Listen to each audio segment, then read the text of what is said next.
Estamos con José López Campos, conselleiro de Cultura, Lingua e Xuventude, e un ano máis por Ribadeo Indiano. Bueno, o segundo ano que estou aquí, e non está mal, este o 10º sí que, 2 de 10 non está nada mal, encantado de estar aquí. Bueno, a cultura en Galicia, máis aquí na Mariña, ten unha forte pegada coa inmigración. Bueno, creo que, como ben expresa un pouco a filosofía deste Ribadeo Indiano, eu creo que non se pode concebir Galicia, en xeral, pero sobre todo tampouco a Mariña e Ribadeo, sin o impacto, sin a trascendencia que tuvo a emigración na nosa cultura, na nosa tradición e tamén na nosa parte máis arquitectónica, non? Por eso que unha parte importante do que hoxe somos veu construído por todas esas persoas que tiveron que emigrar fai moitos anos e que trouxeron de volta unha parte importantísima do que hoxe somos, non? Ademais, neste evento está moi implicada, podémolo ver nas rúas de Ribadeo, a xuventude, como neste caso. Pois foi unha das cousas que me chamou a atención, non? Agora que xa levo máis dun ano de conselleiro e percorrín, bueno, non vou decir que todas as festas de Galicia, pero unha parte importante delas que teñen un componente cultural, si é certo que esta festa destaca pola implicación que hai da sociedade, non tanto da xente moza, incluso da xente maior, non? Que, bueno, pues, se identifica moito con esta festa, é algo moi propio, moi próximo aos veciños de Ribadeo e a todos aqueles que visitan, os milleiros de persoas que visitan Ribadeo, e a verdade é que está todo o mundo moi ben caracterizado, non? Para render tributo a esos indianos que tanto fixeron por nós. Sí. E, bueno, dende a Consellería colaborades co programa Para Gustos Cultura, non?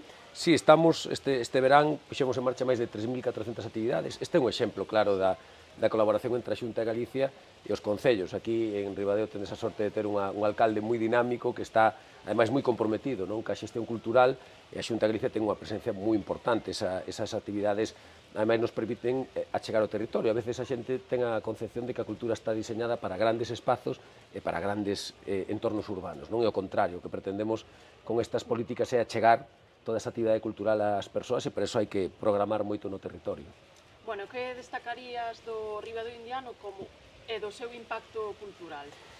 Pois creo que, ademais, é unha época extraordinaria, no mes de xullo, na segundo fin de semana deste mes de xullo, onde Ribadeo é un dos grandes enclaves turísticos, non, a nivel galego, e desde Galicia queremos marcar esa imaxe de Galicia calidade, non? Creo que isto representa perfectamente o que queremos transmitir cara ao mundo, non? A Galicia aberta, de portas abertas, na que nos sentimos moi orgullosos do que somos, pero tamén de como construímos o que somos, non? Ese Ribadeo Indiano creo que representa perfectamente esa construción dunha Galicia que durante moitos anos tuvo que emigrar, pero que supo traer o mellor tamén desa emigración e construir unha cultura, bueno, pois creo que unha cultura aberta que nestos mundos que temos non é nada menor, non? Eu creo que demos esa imaxe de ser un pobo hospitalario, que nos gusta recibir a xente, que as nosas mellores galas creo que é o mellor que podemos trasladar, e Ribadeo, creo que Ribadeo Indiano representa perfectamente esos valores. E, bueno, para rematar, algún momento que destacarías do Ribadeo Indiano, xa que non é a primeira vez?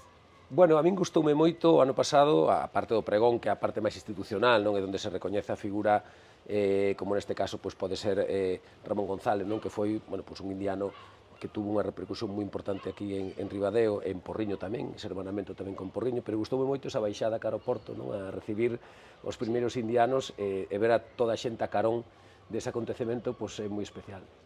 Moi ben, pois moitísimas gracias por estar con nós. O ano que ven esperamos por aquí outra vez. Moi ben, moitísimas gracias. Para min é un placer estar con vos.